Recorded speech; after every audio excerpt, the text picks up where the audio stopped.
Sesaat lagi kita ikuti kuliah 7 menit.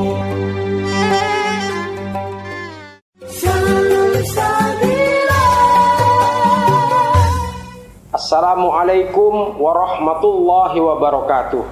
Bismillahirrahmanirrahim.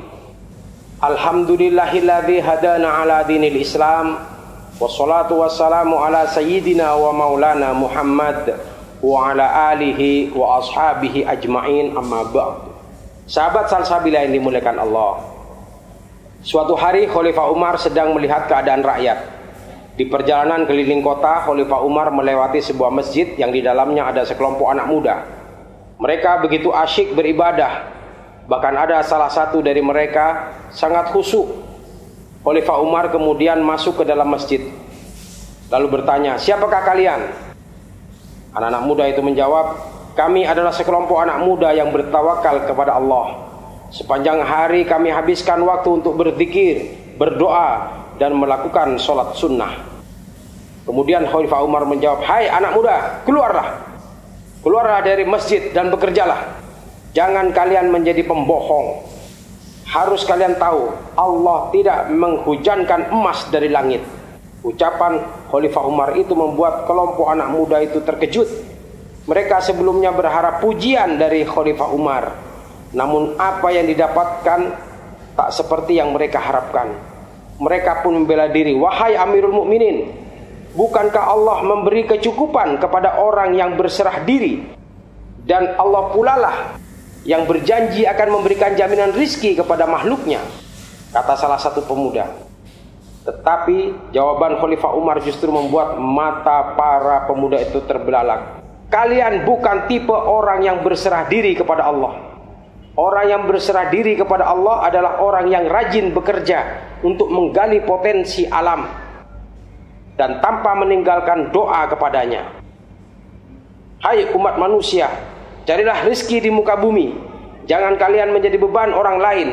Bekerjalah secara baik dan benar, karena bekerja dengan seperti itu banyak dibutuhkan. Bila di antara kalian yang pandai berdagang, maka jadilah pedagang yang andal. Janganlah ada di antara kalian orang yang duduk bermalas-malasan sambil berdoa. Ya Allah, berikanlah aku rizki yang halal, yang banyak, yang membawa berkah. Ingatlah, Allah tidak akan menurunkan hujan emas dari langit. Allah memberi rizki kepada umat manusia dengan disertai usaha, tidak dengan begitu saja. Sesuai dengan usahanya, seseorang akan memperoleh rizki. Selanjutnya, Khalifah Umar mengutip jawaban Rasulullah SAW ketika ditanya oleh seorang sahabat, "Ya Rasulullah, amal manakah yang terbaik?" Jawab beliau, "Sebaik-baik penghasilan seseorang adalah yang berasal dari jerih payahnya sendiri." Bahkan lebih jauh Rasulullah SAW memerintahkan umatnya untuk bekerja dan mencukupi kebutuhan sendiri. Tangan di atas lebih baik daripada tangan di bawah. Bagaimana bisa memberi sesuatu kepada orang lain kalau kita sendiri serba kekurangan? Sahabat salsabila yang dimuliakan Allah, Allah memang menjamin rizki. Dengan ketakwaan Allah menjamin rizki. Bahkan Allah memberikan jaminan rizki yang tidak disangka. Tetapi semua diawali dengan bekerja. Samir wajiddin, sing-singkan lengan baju dan bersemangatlah. Keluarlah untuk bekerja. Di manakah tempat terbaik untuk mencari nafkah? Apa potensi yang kita miliki? Kalau kita punya ladang, berangkatlah berkebun.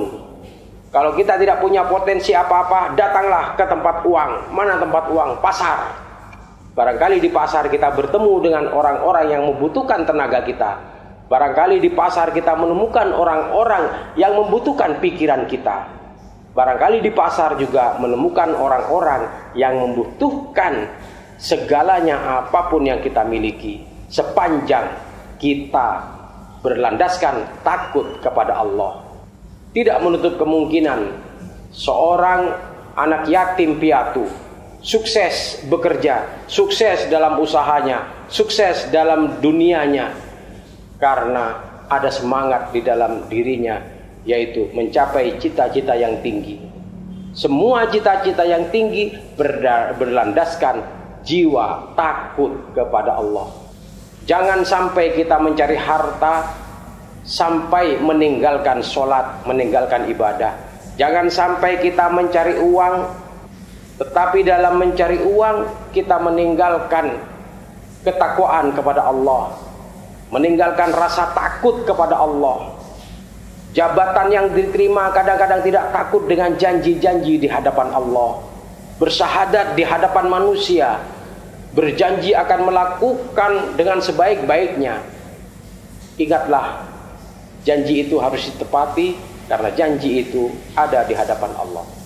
Dalam satu kisah diceritakan ada seorang yang mendapatkan musibah ketika ada di ujung badai, di tengah laut. Dia akan berjanji, ya Allah, seandainya aku selamat, aku akan menyembelih sapi. Ketika perjalanan dilanjutkan, gelombang semakin mereda, tapi belum selesai. Dia berjanji, ya Allah, seandainya aku selamat, aku akan menyembelih kambing. Semakin kecil janjinya, dari sapi ke kambing.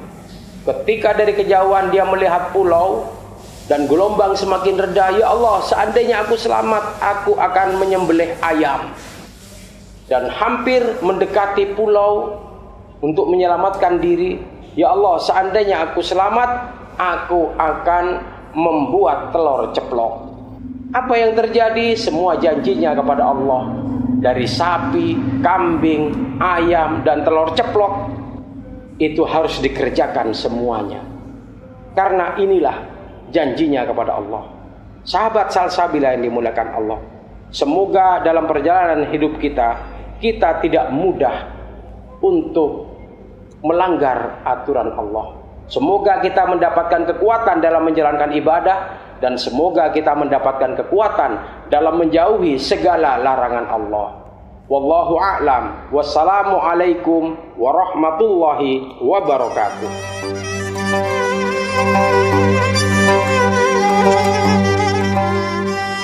Demikian telah kita ikuti kuliah 7 menit